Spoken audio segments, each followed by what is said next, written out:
kameranın aldığına tut.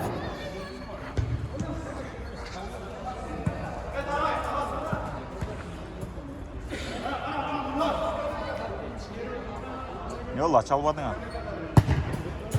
Canım göbek yapmıyor. Göbekler. Ana. Çıpayla koyun dedin mi?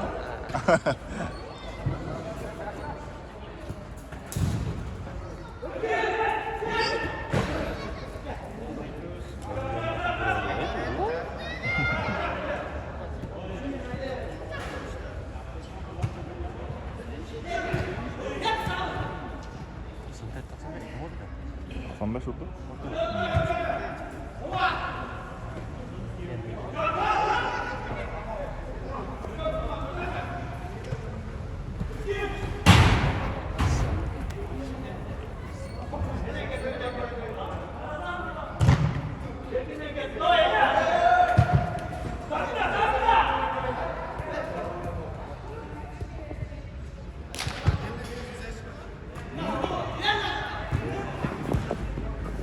Kaman oğlu?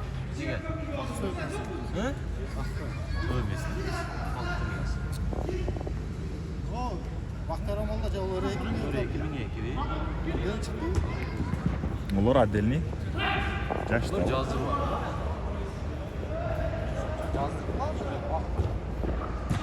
Biz öz cazır. Sizde geçer de.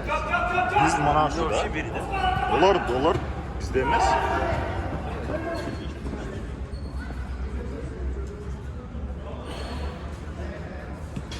Biz bakayım. Dayardan kıla. Oradan git ha.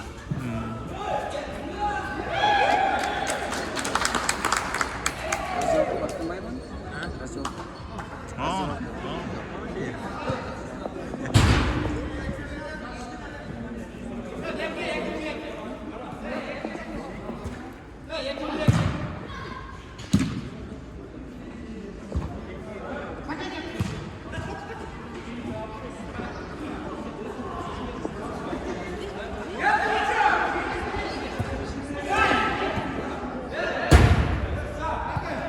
Şaşına travma aldı.